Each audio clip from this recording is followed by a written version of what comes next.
A righteousness that is by faith. From first to last, just as is written, the righteous will live by faith. See, in the gospel, there's an exchange taking place. The exchange is this.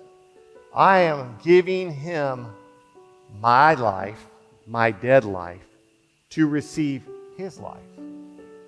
I'm giving him my sin, who knew no sin, that he might give me the gift of righteousness. That's the gospel. No one told me, Roger, you are now receiving the free gift of the righteousness of God. That's the gospel. That's the gospel. I want to teach you the gospel. I want you to know the gospel so well. When you're out on the streets, the first thing you share is your testimony. I was once lost, but now I'm found. The power of your testimony. Every one of you, if you've had an encounter with Jesus Christ, you have a testimony. That is what you share. Don't worry about theology.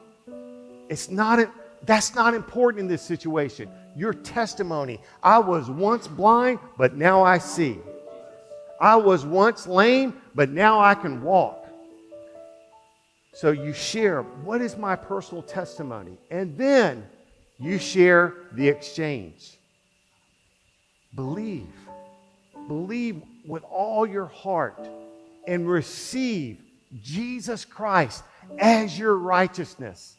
And he makes you righteous because that's what God demands. He demands righteousness. And so in humanity's mindset, this is what they're thinking. I've got to do right in order to go to heaven. Wrong.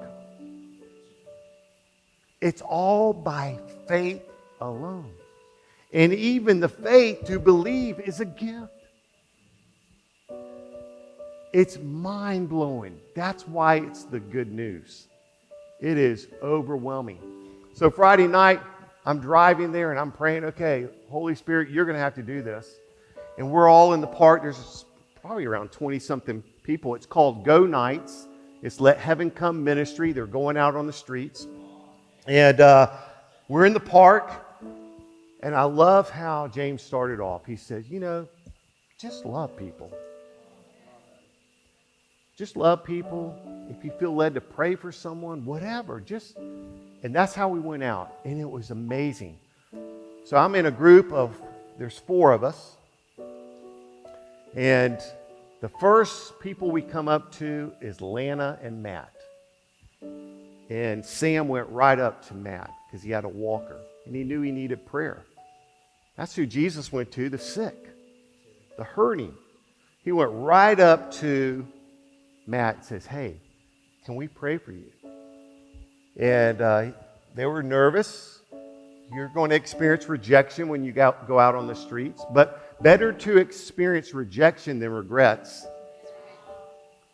So we go out and he's really not wanting prayer, but Lana looked like she was interested. I love how Sherry just lets out all that fear down, just starts talking. And then I said, what happened to you, Matt? He said, I had an accident at work, and it's a back accident. I said, well, we're going to pray for you as we're walking away. And we just said, we declare healing in your back. And as we walked away, because they didn't want prayer, you don't force anything. You walk away, and all of us are praying for Matt and Lana. Then the next minute we go around, we come across Mike. Mike was there and said, Mike, do you mind if we pray with you? Any needs in your life? And Mike was struggling with addiction. And he didn't want to be specific, but that's okay. You don't have to tell us what it is. Our Father knows, and he loves you so much. He cares for that and wants to set you free from it. So we were able to minister and pray and lay hands on Mike. And this is what we declared to him. Mike, you're the righteousness of God. You're not a sinner. You're the righteousness of God. And so we declared that over him. Then we left him. We're walking on the streets. We come up to 2 guys that are dressed like in their 70s. They had high waters and tight pants on. It was like, took me back to the 70s. But we just started talking to those guys, sharing love. Then we come up to another guy, Curtis. I'm believing with all my heart that Curtis is going to give his life to Jesus Christ. We had the best talk with Curtis. I'm praying for these guys still today, praying for them.